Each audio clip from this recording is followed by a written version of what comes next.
অৰ্জুনৰ যোগেদি জীৱসমূহক দান কৰিছিল। কুৰুক্ষেত্ৰ যুদ্ধৰ প্ৰাকখনত কৃষ্ণই ধৰ্মতত্বৰ উপদেশ দিছিল আৰু সেই তত্ত্বৰ উপদেশী হৈছে গীতাশাস্ত্ৰ। আমাৰ ভক্তি ধৰ্ম এই শৰণ বস্তুভাগ গীতাশাস্ত্ৰৰ পৰাই লোৱা হৈছে বুলি কোৱা হৈছে।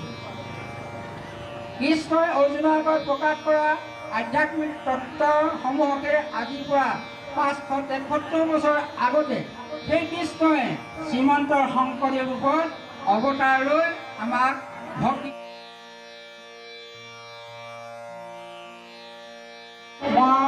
মাৎসৰ্য, ঈৰ্ষা, হিংসা, কুৎসুক, কপট, ঠগ, প্ৰবঞ্চনা, পৰনিন্দা, পৰচৰ্চা, অভিমান, অহংকাৰ, পৰ অন্যায়, জেদ ভাৱ, এই আসুৰিক ভাৱবিলাক যাৰ হৃদয়ত থাকিব, সেই ডেকাই হওক বা ল'ৰাই হওক, জীয়ৰীয়ে হওক বা বোৱাৰীয়ে হওক, বাইদেৱে হওক বা বৃদ্ধই হওক, যাৰ হৃদয়ত আসুৰিকভাৱে পৰিপূৰ্ণ সেইখন লেতেৰা হৃদয়ত কৃষ্ণ নাথাকে।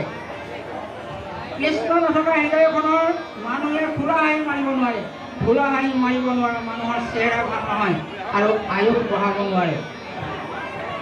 কবিয়ে মাকক কৈছে, মা মোৰ শুনিবলৈ কাকতি শংকৰ মাধৱ আঞ্চলিক শাখাৰ প্ৰাক্তন সভাপতি বাপজনাকো এখন আমি ফুলাম গামোচাৰে আদৰণি সেৱা আগবঢ়াব বিচাৰিছোঁ। ইয়াৰ পাছতে কৃষ্ণ হৰি ৰাম আদৰণি জনাব বিচাৰিছোঁ। আমাৰ মাজতে উপস্থিত আছে ককা নীলমণি ফুকনৰ ভাষাৰে যদি কওঁ, শংকৰৰ প্ৰতিভা বাদ দিলে অসমীয়া ভাষা সাহিত্য শিল্পকলা নালাগে, অসমীয়া জাতিটোৰে জকাডাল ওলাই পৰিব।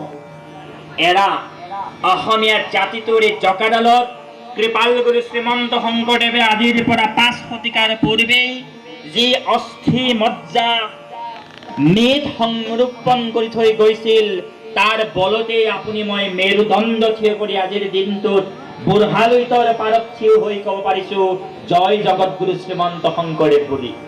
কৃপাল গুৰু শ্ৰীমন্ত শংকৰদেৱে আমাক যি শক্তি আৰু ভক্তি দি থৈ গ'ল, সেই শক্তি ভক্তিক আচলত বান্ধি আমাৰ মাতৃসকলে আজি নামঘৰৰ চাৰিবেৰৰ মাজৰ পৰা ওলাই আহি নামঘৰৰ মজিয়া গঢ়কিব পাৰিছে, মণিকূট সোমাব পাৰিছে, মঞ্চ গঢ়কিব পাৰিছে, আইন প্ৰণয়ন কৰাৰ অধিকাৰী হ'ব পাৰিছে।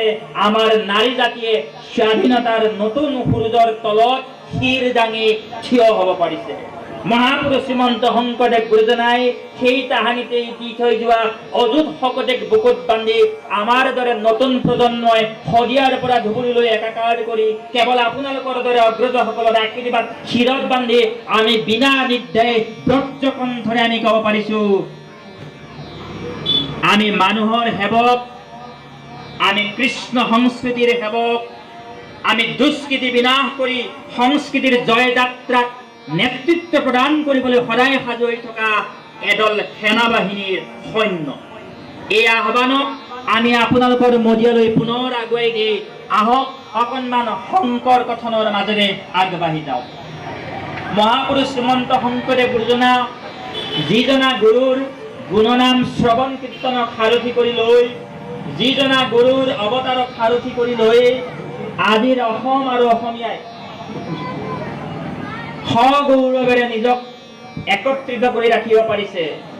আজি আমি নিজকে এটা লেখত ল'বলগীয়া জাতি সত্তাৰ প্ৰতিনিধি বা অংশীদাৰ ৰূপে প্ৰতিষ্ঠা কৰিবৰ কাৰণে যি শক্তি আৰু ভক্তি পাইছোঁ, যি সাহস আৰু সিদ্ধি আমাৰ লাভ কৰিছোঁ, তাৰ মূলতেই শ্ৰীমন্ত শংকৰদেৱৰ অনুপম অৱদানৰাজি। এই অৱদানৰাজিক আমাৰ দৰে নতুন প্ৰজন্মৰ মাজত বোৱাই দিয়াৰ বাবে, আহিবলগীয়া পৰৱৰ্তী প্ৰজন্মৰ হৃদয়ে হৃদয়ে স্থাপিত কৰি দিবৰ বাবে আপোনালোকে দায়িত্ব গ্ৰহণ কৰিব লাগিব। আমি মূৰ শিৰ পাতি দায়িত্ব বহন কৰিব লাগিব। আমি গ্ৰহণ আৰু বহন কৰা দায়িত্বক নতুন প্ৰজন্মৰ মাজলৈ যিমানেই সোমোৱাই দিব পাৰিম, শংকৰদেৱৰ আদৰ্শ, শংকৰদেৱৰ সভ্যতা আৰু সংস্কৃতি সিমানেই শক্তিশালী আৰু মজবুত হৈ গৈ থাকিব।